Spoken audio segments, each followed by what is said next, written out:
What screams I'm too immature to date someone? Inability or unwillingness to look at problem or issue through your partner's perspective, deliberately trying to make the so jealous. This is the worst. Being manipulative in general, not being suggestive. Being selfish. Being vain. Also creating situations in which someone has to sacrifice their happiness to satisfy their significant other. Sacrifices should always be a compromise built out of true necessity, and they should always be shared by both parties. Playing games like what will he do if I just stop responding altogether? Or I wonder how jealous she'll get if I flirt with every girl I see, not being able to clean up after yourself. View dating as a game. I'm gonna get that popular girl just to show I can. All this is high school level stuff, right? Right? I knew my husband was special when he just responded in a reasonable amount of time and was just upfront about what he was thinking. He didn't wait 3 days to text for the sake of waiting 3 days. Between that and me feeling like I could totally be myself around him. He was the first guy that I both cared a lot what he thought about me but also felt completely relaxed and myself around. No games at all. Except the occasional dominoes, making the other person responsible for yourself, whether it's about your mental or physical health, feeding habits, cleanliness or anything else. I have a friend like this. She went to college with her, now ex-boyfriend, and ended up losing over 20 pounds, causing her to be very underweight for her height. When I asked how much she was actually eating, she told me it's not much because her boyfriend doesn't remind her to eat. I asked how she survived high school and she said her mom would just make her lunch and dinner so she would eat then. I tried telling her that was not healthy at all and she should never rely on someone else to remind her to take care of herself, said in nicer words, but you know what I mean.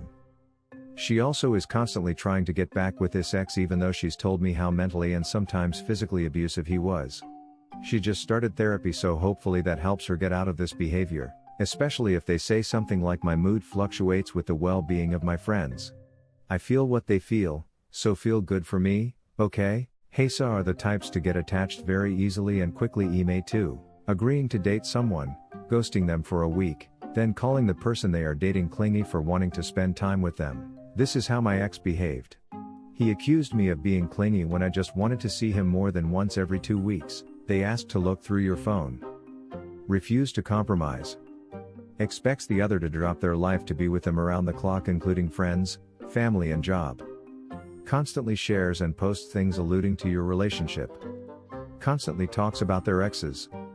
Expects your relationship to be like a Hallmark movie and gets mad when you don't meet those expectations because life, thinking love is gonna fix you or solve everything and make your life perfect.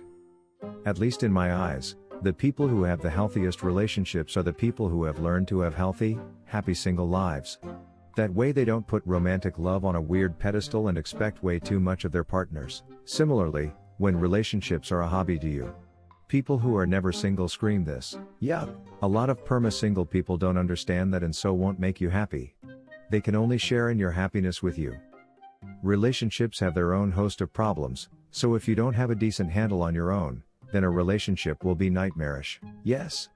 I have a few friends in their 30s who have not figured this out. The people I know who appear to be in healthy relationships are really needy and have never been single since they hit puberty. I don't know the details of their relationships or whether or not they are really healthy. But it seems to be working for them, and I don't think it's due to them living happy single lives prior. I think some people are just needy and need to be with someone at all times. Inability to problem solve, using everything to get attention, like running off crying and expecting people to come chasing after you. May as well wear a giant neon sign above your head reading "I'm going to ruin your life." You just described a girlfriend of mine who does this regularly. And I mean daily. We are no longer close. A train leaves New York traveling to Chicago at 80 miles per hour. A train leaves Chicago traveling to New York traveling at 65 miles per hour. It is 789 miles between Chicago and New York. Where are the trains when they pass each other? Your ability to date depends on this answer. Problem solve as in relationship related issues, i.e., I want kids and you don't. You want to spend more time together but work won't allow it. Sorry, I meant to say you are on the train leaving from New York. Your partner is on the train leaving from Chicago. That's more like it.